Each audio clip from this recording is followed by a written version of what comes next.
जब हम कभी चल रहे होते हैं और हमें कोई कांटा चुभ जाता है तो मुंह से आह निकलती है, चीख निकलती है और कई बार श्राप भी निकलता है। परंतु क्या कभी हमने उसे इस प्रकार देखा है, ऐसे सोचा है कि हम जिस मार्ग पर चल रहे हैं उस पर हमें कांटा चुभा है, या हमने ऐसा ही मार्ग चुना है जिस पर कांटे ही कांटे हैं? क्या कभी हमने इस प्रकार सोचा है कि ये कांटा हमें कष्ट देने आया है या इस कांटे को हमने ही बोया? सावधानी आवश्यक है, क्योंकि कांटा चुभेगा तो पीड़ा होगी, चीख निकलेगी, श्राप भी निकलेगा। किंतु ये श्राप केवल हमारी ओर से श्राप होता है, सामने वाले व्यक्ति पर भी निर्भर करता है। अब सामने वाला व्यक्ति यदि ऐसा हो जो फूल और कांटे दोनों को समान रूप से स्वीकार करता है तो उसके लिए श्राप भी वरदान ही बन जाता है। अंत में बात आती है सोच, विचार, दृष्टिकोण पे, क्योंकि आपकी ये सोच सच बनकर सामने आती है। इसलिए इस सोच को, इस विचार को अत्यंत महत्व दीजिएगा। इस विचार पर विचार करना सीखिए। मेरा तात्पर्य ये है कि जीवन में जब भी कुछ ऐसा हो जाए तो पूछिए कि ऐसा क्यों हुआ? क्या आपसे कोई ऐसा कर्म हुआ था जिसका ये प्रतिफल है? कोई ऐसा कर्म जो अनुचित था, असत्य था, जो अभद्रता का कारण था? सोचना आवश्यक है। देखिए, इच्छा आपकी है कि आपको करना क्या है। सोच आपकी, सच आपका, जीवन आपका, निर्णय आपका है। कल, आज, कल, इसी के मध्य में मनुष्य का पूरा जीवन व्यतीत हो जाता है। और मनुष्य क्या करता है? मनुष्य सोचता रहता है भूतकाल के विषय में, भविष्य के विषय में। कल वो सोच रहा था आज के विषय में, आज वो क्षण व्यतीत कर रहा है और क्या कर रहा है? चिंता कर रहा है भविष्य के विषय में। ऐसे में हुआ क्या? कल हमने व्यर्थ कर दिया आज की चिंता में, आज हम व्यर्थ कर रहे हैं भविष्य की चिंता में, और कल जब आएगा तो उसे भी हम इसी प्रकार व्यर्थ कर देंगे। कब तक व्यर्थ करेंगे? देखिए, आज को चिंतन में व्यर्थ ना करें। आज कर्म करें। यदि आज आप कर्म करते हैं तो आपका भूतकाल जितना भी बिगड़ा हुआ क्यों ना हो संवर जाए, और आपका भविष्य या आगे की राह चाहे जितने भी कठिन क्यों ना प्रतीत हो, आपके मार्ग प्रशस्त हो ही जाएंगे। विपदाएं सबके जीवन में आती हैं, किंतु अनेक लोग विपदा आने के पश्चात ईश्वर को कोसते हैं। कहते हैं कि आप हमारी रक्षा क्यों नहीं करें? हमारे मन में आपके लिए अपार भक्ति है, सदैव आपका जाप करते हैं, फिर भी आप हमें इससे बाहर निकलने का ना मार्ग दिखा रहे हैं, ना इस संकट से हमें बाहर निकाल रहे हैं। अब ये होगी आपकी सोच, आपका दृष्टिकोण। अब मैं बताता हूं सत्य क्या है। सत्य ये है कि ईश्वर सदैव आपके साथ हैं, रहेंगे। देखिए, उस बीज की दृष्टि से जो धरा के नीचे दबा हुआ है, उसे परिवर्तित होना है एक विशाल से सुंदर वृक्ष में। वो तभी होगा जब वो टूटेगा, टूटेगा तभी जब उसे ऊष्मा मिले। ऊष्मा कहां से मिले? सूर्य के ताप से। सूर्य के ताप से ये धरा बच नहीं सकती, उसे सहना ही पड़ता है। और जब ये धरा और ये बीज दोनों तब जाते हैं, तभी तो ये प्रकृति वर्षा करती है, और उसी वर्षा से ये बीज एक सुंदर से वृक्ष में परिवर्तित होता है ना? ईश्वर सदैव हमारे साथ। इसी प्रकार आपके जीवन में भी जब भी कोई संकट आए, कोई कष्ट आए, इसका अर्थ ये नहीं कि ये आप ही के किसी पाप का दंड आपको मिल रहा है। हो सकता है भविष्य में आपको एक सुदृढ़ इमारत बनना, उसकी आवश्यकता, तो ये उसकी नींव। जितना सीखोगे, जितना शक्तिशाली बनोगे, उतनी बड़ी इमारत बनोगे। कभी भी देखें, आभूषण बनाने से पूर्व स्वर्ण को भी कई बार कसौटी पर परखा जाता है, अग्नि पर तपाया जाता है। उसी प्रकार यदि आप शूरवीर बनना चाहते हैं तो लाक्षागृह का ताप सहना ही पड़ेगा। दाऊ मुझसे सदैव पूछते हैं कि कान्हा ये मुस्कुराहट ये सदैव तुम्हारे मुख पर क्यों रहती है, कैसे रह पाते? सामने शत्रु को देखते हो फिर भी धीरज नहीं खोते हो। कोई तुम्हारी निंदा करता है तो उनसे बैर नहीं रखते। कोई तुम्हारे विषय में बुरा सोचता भी है तो उसे कभी घृणा नहीं करते। कैसे और क्यों करते हो? आपके मन में भी यह प्रश्न आता होगा। इसका उत्तर बड़ा ही सरल। कभी देखिए गाय के बछड़े को, कैसे वो अपनी माता का दूध पीता है, सुखी रहता है क्योंकि उसे ज्ञात है कि उसकी माता ये दूध रूपी अमृत उसे पिलाती रहेगी। उसे ज्ञात है कि ये समय केवल उसके लिए है कि वो अपनी माता का ये दूध रूपी प्रसाद ग्रहण करता है और इसलिए वो सुखी रहता है। इसी प्रकार ये जीवन प्रेम हेतु है। इतना छोटा सा जीवन प्रेम करने के लिए कम पड़ जाता है, घृणा करके समय व्यर्थ क्यों करें? मैं यही करता हूं, आप भी यही कीजिए। मोह देखा जाए तो संसार का सबसे शक्तिशाली अस्त्र है ये मोह, और देखा जाए तो हमारा यही अस्त्र कई बार हम पर ही आक्रमण कर जाता है। कैसे? कई बार हम अपनों को देखकर, उनके अनुचित कर्मों को देखकर, उनके अनुचित बातों को देखकर मौन साध लेते हैं। सोचते हैं कि किसी भी प्रकार से हमें उन्हें आहत नहीं करना, दुखी नहीं करना, क्रुद्ध नहीं करना। सोचते हैं ये समस्या टल जाए, किंतु यही तो आरंभ होता है सबसे बड़ी समस्या का। हम कुछ नहीं बोलते ये सोच के कि ये हमारे अपने हैं, और वो व्यक्ति सोचता है कि कुछ नहीं बोलते हैं इसलिए अपने। यदि आप सत्य में किसी को अपना मानते ही हैं तो उसे रोकना सीखें, उसके अनुचित कर्मों पर, उसके अनुचित बातों पर उसे टोकना सीखें। उसी समय उसे समझाइए वो क्या भूल कर रहा है, और उसे समझाइए उचित मार्ग क्या है, उस मार्ग पर उसे ले जाइए। ये होता है अपनापन। और ये करने के लिए मौन नहीं, हुंकार लगानी पड़ेगी। कि कई बार अनुचित कर्मों के इस मार्ग पर कुछ लोग इतनी गहन निद्रा में सो जाते हैं कि उन्हें जगाने के लिए मधुर संगीत नहीं, रौद्र हुंकार की आवश्यकता होती है। तो अपनों को जगाइए, श्रेष्ठ कर्मों के मार्ग पर उन्हें ले जाइए। क्या सोचते हैं? आज कृष्ण रथी के स्थान पर बैठा है, जबकि उसे तो सारथी के स्थान पर बैठना चाहिए। यही सोच रहे हैं। कई बार जो हमें दिखता है आवश्यक नहीं कि वही सत्य हो। जैसे सूर्य को हम देख पाते हैं क्योंकि वो दिखता है, और सत्य ये भी है कि सूर्य दिखता है क्योंकि हम उसे देखते हैं। अब अपनी आंखें बंद कर लीजिए। अब दिन है या रात, ना कोई अंतर पड़ता है।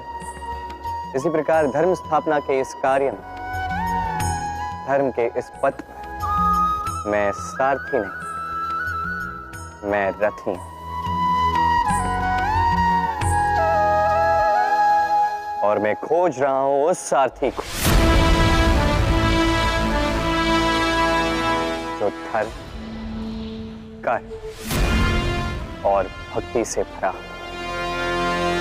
धर्म जो व्यक्ति को उचित मार्ग पर ले जाता है, कर्म जो व्यक्ति को परिश्रम करवाता है, और भक्ति जो उसे उस मार्ग से विचलित नहीं होने देती। आज तक मैं सबका सखा था, सबको उचित मार्ग पर ले जाता था। अब मैं खोज रहा हूं उस व्यक्ति को जो मेरा सखा बनेगा और बनेगा धर्म स्थापना के इस कार्य में मेरा सहयोगी।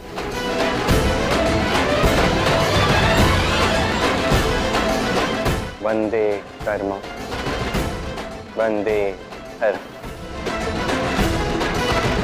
राधे राधे। प्रतिज्ञा, छोटा सा शब्द, किंतु इसमें शक्ति अत्यंत अधिक होती है। जो व्यक्ति प्रतिज्ञा का पालन करता है, उस पर टिका रहता है, संसार उसका आदर करता है। और जो व्यक्ति ये नहीं कर पाता वो अपयश का भागी बन जाता है। अब ये हम सभी जानते हैं, परंतु क्या इस प्रतिज्ञा का पालन हर परिस्थिति में, चाहे जो कुछ भी हो जाए, करना उचित है? अर्थात संसार इधर का उधर हो जाए, मैं अपनी प्रतिज्ञा पर अटल रहूंगा, क्या ये उचित है? अब ये हम जानेंगे एक उदाहरण द्वारा। सोच लीजिए आज आपने प्रतिज्ञा ली कि आप वन के एक सिंह की रक्षा करेंगे। ये तो बहुत अच्छी बात है, आप किसी के प्राणों की रक्षा कर रहे हैं। आप आखेट से उसे बचाएंगे, अनेक विपदाओं से उसे बचाएंगे, ताकि इस प्रकृति में संतुलन बना रहे। किंतु यदि यही निर्दोषों पर आक्रमण करने लगता है तो क्या अब भी इसके प्राणों की रक्षा करना उचित है? क्या अब भी अपनी प्रतिज्ञा पर अटल रहना उचित है? नहीं, क्योंकि अब ये पाप बन चुका है। कोई भी प्रतिज्ञा, कोई भी वचन यदि इस प्रकृति के विध्वंस में सहायक है, यदि इस संतुलन को बिगाड़ रहा, उसे वहीं तोड़ना उचित है। और ये आपको सीखना होगा, समय के साथ आपको ढलना होगा, क्योंकि जो समय के साथ नहीं बदलता, ये प्रकृति उसका व्यक्तित्व बदल देती है। स्मरण रखिए, वही वचन है, वही प्रतिज्ञा है जो इस संसार के हित में है। अन्यथा वो पाप है जिस पाप का दंड ये प्रकृति आपको अवश्य देगी। वर्णमाला का सबसे पहला अक्षर होता है क। कदाचित इसीलिए इस जीवन का, इस संसार का सबसे पहला और सबसे महत्वपूर्ण गुण है कर्म। अब ये कर्म क्या है? जन्म से लेके मृत्यु तक के इस जीवन काल में मनुष्य जो कुछ भी करता है, ये होते हैं उसके कर्म।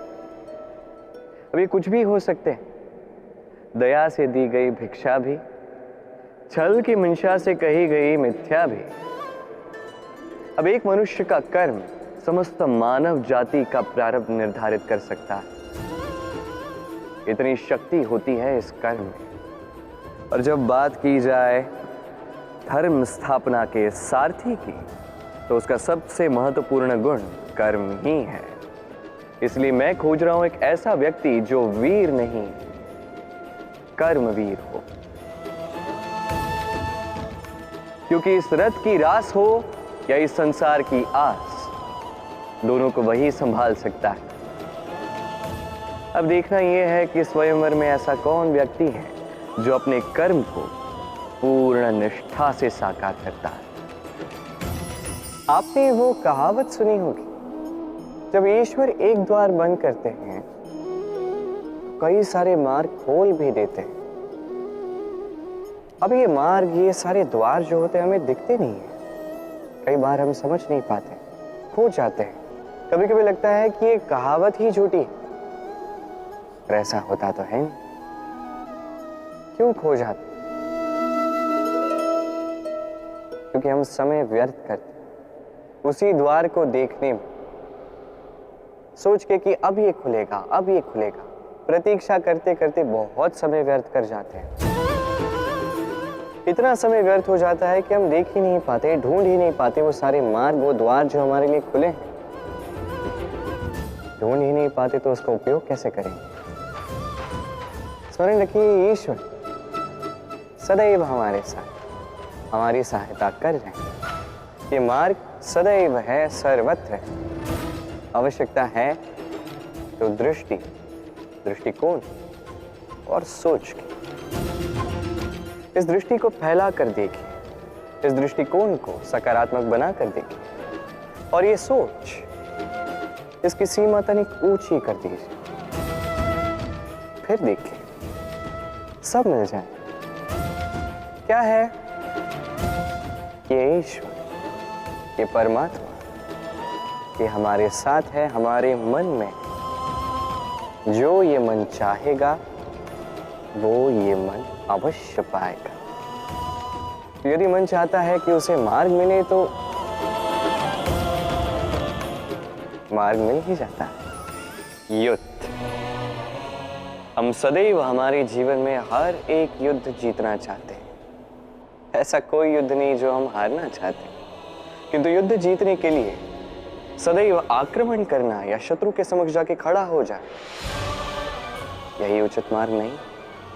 ये आपको जिताएगा ऐसा नहीं। जीतता वही है जो पहले शांति से शत्रु को देखता है, समझता है, परखता है, उसकी शक्ति का अनुमान लगाता है, योजना बनाता है और फिर विवेक से उसका सामना करता है। क्योंकि शत्रु कोई भी हो सकता है। शत्रु हो सकता है एक महायोद्धा, हो सकता है एक महारोग भी। यदि योद्धा हुआ तो उसका बल समझिए, उसकी कमियां समझिए। यदि रोग हुआ तो उसके फैलने का कारण समझिए और फिर उस कारण पर प्रहार कीजिए। रोग सिमटेगा और उसे परास्त करना अत्यंत सरल हो जाएगा। स्मरण रखिए, हर एक युद्ध सीमा पर नहीं लड़ा जाता। कुछ युद्ध ऐसे भी जिन्हें घर बैठकर जीता जा सकता है। स्वच्छता। वर्तमान की ये पीढ़ी पुरानी पीढ़ियों का जो अति शुद्धता का अभ्यास है, इसका उपहास करती, इसे मूर्खता समझती। समझ ही नहीं पाती क्यों? हमारी माता, दादी, नानी कई बार हमने देखा है प्रातः उठ के सबसे पहले स्नान करते हैं। क्यों? समझ नहीं पाते। क्यों बात बात पर चौका और आंगन स्वच्छ किया जाता है? समझ ही नहीं पाते। कई सारे लोग इसे धार्मिक अंधविश्वास कहते हैं, किंतु यदि मैं आपको सत्य बताने जाऊं तो हर धर्म वैज्ञानिक होता है। हर कर्म के पीछे विज्ञान अवश्य छिपा होता है। बस हर एक व्यक्ति उसके विषय में कितना सोचता है, क्या समझता है और क्या कदम उठाता है, ये भिन्न है और उतना ही महत्वपूर्ण भी। पर विज्ञान अवश्य है। आज भी जब मैं घर जाता हूं, मैया सबसे पहले मुझसे हाथ पैर धुलवाती है, तत्पश्चात बाकी सब। इसलिए आप स्वच्छ रहिए, आप स्वस्थ रहिए, तभी आप भक्ति कर पाएंगे, तभी इस संसार को संभाल सकने की शक्ति अर्जित कर पाएंगे।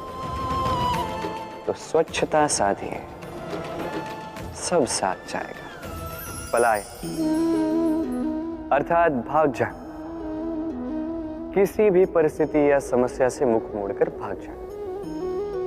कई बार हम जीवन में ये करते हैं, कई बार उचित भी, क्योंकि सबसे श्रेष्ठ युद्ध वही होता है जो कभी लड़ा ही न जाए।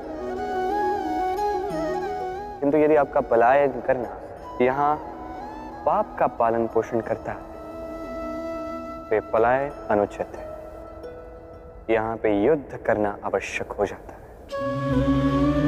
शांति सभी चाहते हैं, शांति सर्वश्रेष्ठ है, और कभी कभी इसी शांति को बनाए रखने के लिए महायुद्ध भी करना पड़ता है। यदि आप पलायन करते हैं अपने स्वार्थ से तो उचित है, तो श्रेष्ठ। किंतु यदि आप पलायन करते हैं धर्म स्थापना से, ये उचित नहीं। इस संसार के भाग्य के हित के लिए कई बार बिन बुलाए स्वयंवर में भी जाना पड़ता है, क्योंकि धर्म स्थापना का ये कार्य ये पलायन से नहीं, कर्म के पालन से होता है। तो पलायन कीजिए स्वार्थ से, कुकर्मों से, कुविचारों से, अहंकार से, और पालन कीजिए धर्म का, पालन कीजिए कर्म का। वंदे धर्म, वंदे कर्म। राधे राधे। राधा कृष्ण कृष्ण कृष्ण कृष्ण